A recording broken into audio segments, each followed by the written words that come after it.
সাল্লাল্লাহু তাআলা আলাইহি ওয়া আলা আলিহি ওয়া আসহাবিহি ওয়া বারাকা ওয়া সাল্লাম। أما بعد فأعوذ بالله من الشيطان الرجيم. بسم الله الرحمن الرحيم. اليوم أكملت لكم دينكم وأتممت عليكم نعمتي ورضيت لكم الإسلام دينا. وقال رسول الله صلى الله عليه وسلم: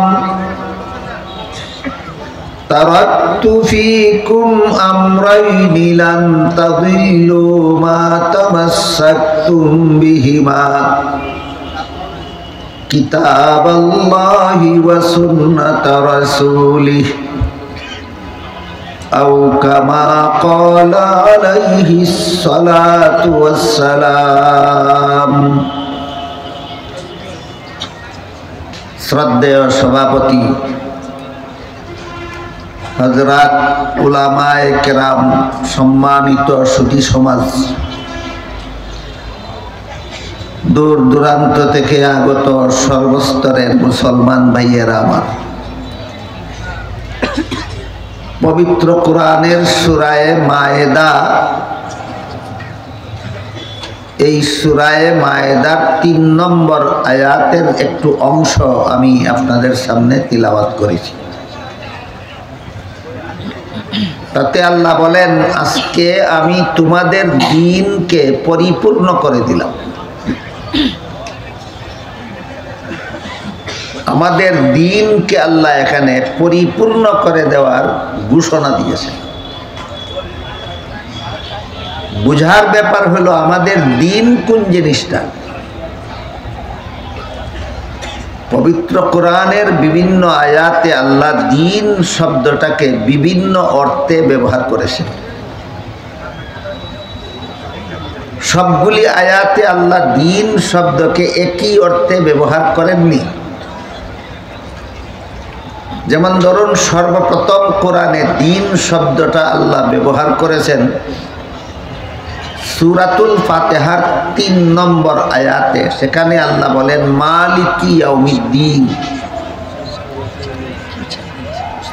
মালিকি ইয়াউমিদ্দিন আয়াতে আল্লাহ দ্বীন শব্দটাকে কর্মফল অর্থে ব্যবহার করেছেন।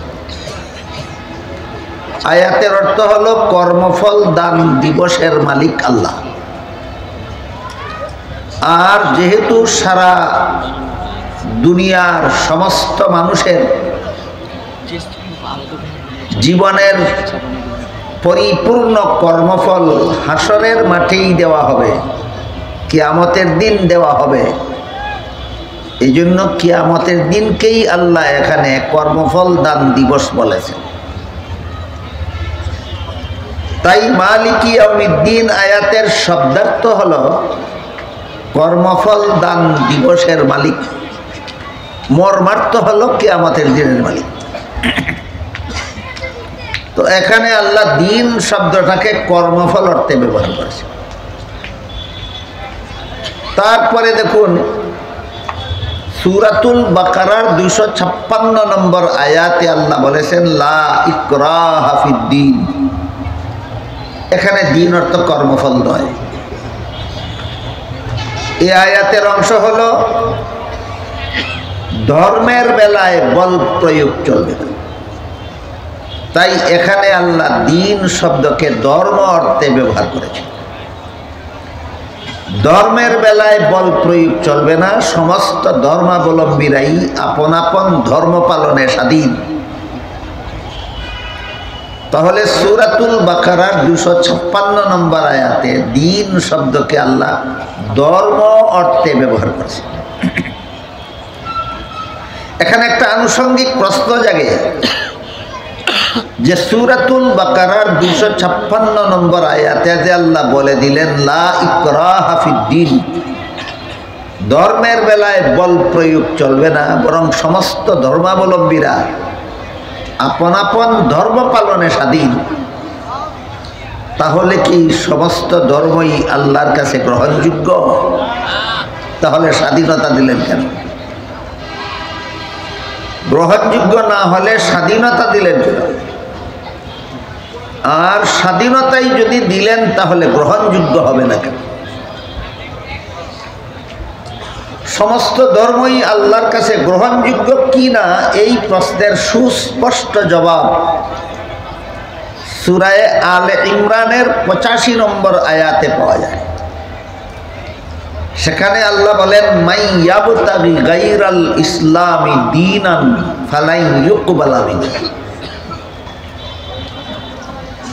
ইসলাম ছাড়া আর কোনো ধর্ম যারা পালন করবে তাদের পালিত ধর্ম কখনো আল্লাহর কাছে গ্রহণযোগ্য হবে না।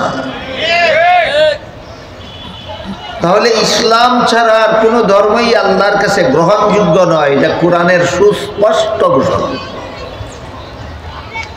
তাই প্রশ্ন জাগে, যেহেতু সূরা আলে ইমরানের 85 নম্বর আয়াতে আল্লাহ পরিষ্কার ভাষায় ঘোষণা করেছেন যে একমাত্র ইসলাম ছাড়া আর কোনো ধর্মই আল্লাহর কাছে গ্রহণযোগ্য নয়, তবে কেন সূরাতুল বাকারার 256 নম্বর আয়াতে বলে দিলেন লা ইকরাহা ফিদ্দীন, সমস্ত ধর্মাবলম্বীরাই যার যার ধর্ম পালনে স্বাধীন?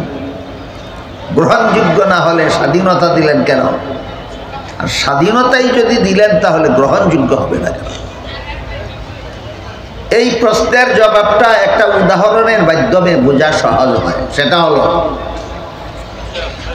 যে কোনো শিক্ষা প্রতিষ্ঠানে ছাত্রদেরকে পাঠ্যতালিকা শিক্ষা দেওয়ার পর যখন পরীক্ষা হয়, পরীক্ষার প্রশ্নপত্র হাতে নিয়ে পরীক্ষার্থীরা যখন পরীক্ষার হলে বসে, সকল পরীক্ষার্থীরাই কি প্রশ্নের সঠিক জবাব লিখতে পারে না অনেকে ভুলও লেখে? ভুল লিখলে বাধা দেয় না কেন? পরীক্ষককে বাধা দেয় না কেন? আর বাধাই যদি দেয় না তাহলে গ্রহণযোগ্য হবে না কেন? এই প্রশ্নের যেই জবাব, ধর্মের বেলার প্রশ্নেরও একই জবাব। পরীক্ষার হলে ছাত্ররা প্রশ্নের জবাব ভুল লিখলে বাধা না দেওয়ার কারণ নিয়ম নাই। ভুল লিখলে যদি বাধা দেওয়া হয় এটা আর পরীক্ষা থাকে না। ভুল লিখলে যদি বাধা দেওয়া হয় তাহলে সেটা আর পরীক্ষা থাকে না। ঠিক তেমনিভাবে দুনিয়াতে কেউ ভ্রান্ত ধর্ম পালন করলে যদি বাধা দেওয়া হয়, এটা দুনিয়া থাকে না। দুনিয়াটাকে আল্লাহ মানব জাতির জন্য পরীক্ষার হল বানাইছে। কাজেই পরীক্ষার্থী ছাত্রদেরকে ভুল লিখলে বাধা দেওয়া যাবে না, গ্রহণযোগ্য হওয়ার কারণে না নিয়ম রক্ষার জন্য? ঠিক তেমনিভাবে দুনিয়াতে কেউ ইসলাম ছাড়া আর কোনো ধর্ম পালন করলে গ্রহণযোগ্য হবে না, বাধাও দেওয়া যাবে না। বাধা দেওয়া যাবে না কেন? গ্রহণযোগ্যতার কারণে নয়, নিয়ম রক্ষার জন্য। এই সুযোগে যদি কোনো পরীক্ষার্থী ছাত্র প্রশ্নের জবাব ইচ্ছা মতো ভুল লেখে, তাহলে যেভাবে তার কপালে ঘোড়ার ডিম ছাড়া আর কিছু নাই, তেমনিভাবে এই সুযোগে যদি কেউ দুনিয়াতে ইসলাম ছাড়া আর কোনো ধর্ম পালন করে, তার কপালেও পরকালে জাহান্নাম ছাড়া আর কিছু নাই। গেল আনুষঙ্গিক প্রশ্ন এবং প্রশ্নের জবাব। কাজে আমরা কেউ যেন এখানে প্রতারিত না হই।